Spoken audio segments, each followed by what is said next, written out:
Waziri wa Elimu na Mafunzo ya Amali Zanzibar, Mheshimiwa Leila Mohamed Mussa, amesema kuwa kiwango cha ufaulu Zanzibar kimeongezeka kutoka 9.9 ukilinganishwa na ufaulu wa 82.0 kwa mwaka 2024. Akizungumza na waandishi wa habari katika ukumbi wa mkutano Wema Mazizini mkoa Mjini Magharibi Unguja, Waziri wa Elimu na Mafunzo ya Amali Zanzibar, Mheshimiwa Leila Mohamed Mussa, amesema kuwa idadi ya watahiniwa 975 wamefaulu kwa kupata madaraja Division 1 mpaka Division 4, ambapo amesema kuwa matokeo hayo yanaonyesha ufaulu mzuri, huku wasichana wameendelea kufanya vizuri katika ufaulu huo. Aidha, Waziri Leila amesema kuwa kwa mara ya kwanza Zanzibar imepata wanafunzi 150 wanafunzi waliofaulu kwa daraja la kwanza kwa kiwango cha tarakimu moja. Mambo ambayo yamejiri kipindi hichi cha serikali baada ya kurudi na nini tunafanya hasa katika hicho. Lakini jambo la pili nitageuzia mageuzi ya elimu ambayo tulianza nayo awamu ya 8 awamu iliyopita. Lazima tujue tumefikia wapi na mwelekeo uko wapi na sasa ni kitu kipi ambacho kinaendelea. Kwa nikasema mambo haya tunahitaji msaada wenu kuwafikishia wananchi ili waweze kujua. Kwa nitaanza na hoja ya mwanzo ya taarifa ya matokeo na tutaanza na kidato cha 4 ambacho ndo current yametoka kwa mwaka huu 2025. Kwa upande wa Zanzibar watahiniwa 21,098 waliandikishwa kufanya mitihani wa taifa wa kidato hicho, na ambao walifanya mtihani huo ni wanafunzi 20,764 ambao ni sawa ya 98.4% ya watahiniwa walioandikishwa. Kati ya watahiniwa hao 19,075 wamefaulu kwa kupata madaraja kuanzia Division 1 mpaka Division 4 ambao ni sawa na 90.4% kwa watahiniwa wote waliofanya mitihani. Kiwango hichi cha ufaulu kinaonyesha ongezeko kubwa la 9.9% ikilinganishwa na ufaulu wa 82.0% uliopatikana mwaka 2024. Lakini pia kwa upande wa matokeo haya yanaonyesha pia kuimarika kwa ufaulu mzuri, ambapo idadi ya watahiniwa waliopata madaraja ya kwanza hadi ya 3 imeongezeka kutoka 30.4% mwaka 2024 mpaka 42.5% mwaka 2025. Na katika ufaulu huu wasichana wameendelea kufanya vizuri katika mtihani huu, hali inayothibitisha mafanikio ya sera na mikakati ya serikali ya kuhakikisha usawa wa kijinsia katika upatikanaji wa utoaji wa elimu bora. Kwa hiyo kwa ujumla matokeo yetu katika ngazi zote yamekuwa yakiendelea kupanda na kuongezeka. Lakini matokeo ya mwaka 2025 yameandika historia pia, si kwa kufikia 90% ya ufaulu, bali pia kwa kushuhudia ufaulu wa daraja za juu. Kwa mara ya kwanza Zanzibar tumefanikiwa kupata wanafunzi 150 waliofaulu kwa daraja la kwanza kwa kiwango cha tarakimu moja, yani single digit.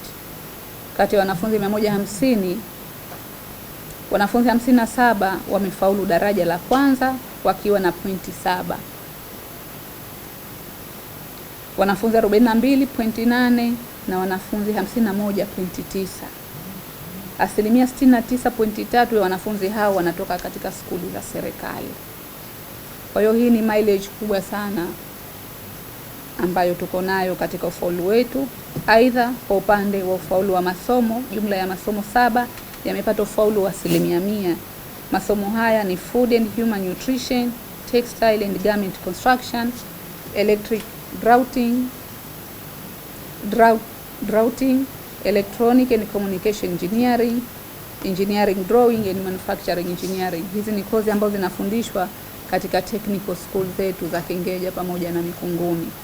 Kwa hiyo tunaona kwa kiasi kikubwa kufikia kiwango cha ufaulu wa 90.6 mwaka 2025 ni ushahidi wa wazi wa utekelezaji wa ilani ya Chama cha Mapinduzi ambayo ilielekeza kufikia kiwango cha ufaulu wa angalau 90% ifikapo mwaka 2030. Lakini kwa matokeo haya Zanzibar imefikia lengo hilo mapema, jambo linaloonyesha dhamira ya dhati ya serikali ya awamu ya 8 katika kuimarisha elimu kama msingi wa maendeleo endelevu. Akizungumzia ufaulu wa darasa la 4, darasa la 7 na kidato cha pili 2025, ameeleza kuwa matokeo yameongezeka ukilinganishwa na mwaka 2024. Sambamba na hayo, amesema kuwa serikali inatambua uwepo wa changamoto ya walimu kwa baadhi ya masomo, hivyo amesema kuwa serikali itaendelea kuchukua hatua mahususi za kuboresha ufundishaji wa masomo hayo kwa kuongeza walimu walio bora. Lakini kwa upande wa matokeo ya mitihani ya darasa la 4, 7 na kidato cha pili kwa mwaka 25 ni kama ifuatavyo. Kwa ujumla, matokeo ngazi zote za elimu darasa la 4, darasa la 7 na kidato cha pili, matokeo yamekuwa yakiongezeka ukilinganisha na 2024. Ufaulu huu umekuwa ukipanda kwa kila ngazi ya utahini. Kwa upande wa darasa la 4 umeongezeka kwa asilimia 0.49 kutoka asilimia 93.59 hadi 94.08 mwaka 2025. Lakini kwa upande wa darasa la 7 umeongezeka kwa asilimia 0.28 kutoka asilimia 96.66 na kufikia asilimia 99.94. Na kidato cha pili umeongezeka kwa asilimia 8.80 kutoka asilimia 84.44 ya mwaka 2024 na kufikia asilimia 93.24 mwaka 2025. Kupanda kwa matokeo haya kuna kwenda sambamba na kuimarika kwa ufaulu wa daraja la chini la F ukilinganisha na matokeo ya mtihani wa mwaka 2024, ambapo ufaulu wa chini kwa darasa la 7 umepungua na kufika asilimia 0.28 ukilinganisha na mwaka 2024, ambapo ufaulu wa F ulikuwa asilimia 3.34. Manake ni nini? Mbali na kuongeza ufaulu wa daraja la A, B na C, lakini tumefanikiwa kupunguza zile F katika darasa la 7 ambayo ilikuwa ni mgogoro mkubwa sana, lakini katika ngazi zote ufaulu wa madaraja ya chini tumekuwa tukiupunguza. Aidha, ufaulu wa madaraja ya B, C na D umekuwa ukiimarika. Kwa mfano, matokeo ya mtihani wa darasa la 7 yanaonyesha kwa ufaulu wa wanafunzi waliofaulu kujiunga na madarasa maalum ya michipuo umeongezeka katika mwaka 2025. Watahiniwa 5976 sawa na asilimia 11.41 wamefaulu kwa wastani wa daraja B sawa na ongezeko la asilimia 0.95. Kwa ujumla, hii ndio hali ya ufaulu katika ngazi mbalimbali katika matokeo yetu katika madarasa mbalimbali kwa mwaka 2025, na ndio maana nikasema nije hapa ili tuweze kupeana habari ya ufaulu huu. Lakini pia nataka nizungumzie swali la mageuzi. Swali la mafanikio haya, ndugu waandishi wa habari, kabla sijaenda kwenye mageuzi, haijatokea kwa bahati mbaya wala kwa bahati nasibu, bali ni matokeo ya juhudi za makusudi zinazochukuliwa kwanza na serikali. Tumpongeze sana, tunachukua fursa hii uongozi wa Wizara ya Elimu kumpongeza kwa dhati Dr. Hussein Ali Mwinyi na Serikali ya Mapinduzi ya Zanzibar kwa ujumla kwa jitihada kubwa ambazo zimekuwa zikichukua awamu kwa awamu katika kuwekeza katika ujenzi na ukarabati wa skuli, ujenzi wa madarasa ya kisasa, maabara za kisayansi za kisasa, pamoja na maktaba na karakana, pamoja na kuboresha mazingira ya kazi kwa walimu na maafisa wa elimu na watendaji ndani ya sekta ya elimu kwa ujumla. Lakini pia nichukue fursa hii kuipongeza sana timu ya Wizara ya Elimu na Mafunzo ya Amali katika kusimamia maagizo mbalimbali ya serikali kuu kupitia idara na taasisi zake, maafisa wake wa mikoa na wilaya, walimu pamoja na kamati za skuli katika kufanikisha mafanikio haya. Lakini kwa kipekee ni wapongeze walimu ambao ni watendaji wakuu katika ngazi ya skuli na walimu wakuu, wanafunzi, wazazi na kamati za skuli kwa jumla katika maeneo mbalimbali wamekuwa wakisaidia.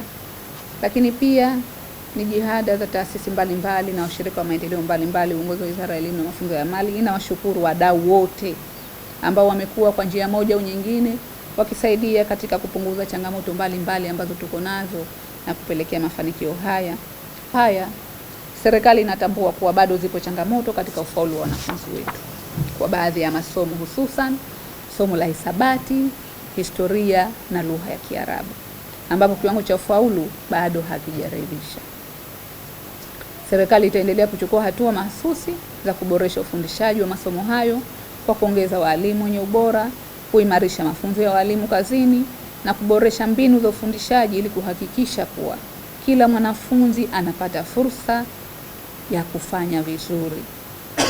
Aidha, katika kuhakikisha tunaendelea kuondoa changamoto mbalimbali, kwa ujumla serikali kupitia bajeti yake ya mwaka 2025-2026 inaendelea na juhudi za kuimarisha sekta ya elimu katika maeneo mbalimbali ili kiweza kutoa elimu bora kwa vijana wetu na hatimaye kufanikiwa kutimiza malengo ya dira ya maendeleo ya 2050. Maeneo ya vipaumbele yanayoendelea katika utekelezaji wa bajeti hii ambayo tuko nayo sasa ni pamoja na yafuatayo. Kwanza, ujenzi wa madarasa 1008 yakiwemo madarasa katika skuli za ghorofa 18 na skuli za chini, ujenzi wa madarasa mapya pamoja na ukamilishaji wa madarasa yanayoanzishwa kwa nguvu za wananchi. Lakini pia ujenzi wa dahalia 16 katika maeneo mbalimbali ya Zanzibar ili kuondoa changamoto hii ya ufaulu na wanafunzi kukosa nafasi za kukaa dahalia kwa wale ambao wanafaulu michipuo na wanafaulu vipawa, lakini kwa hawa ambao wametokea advance.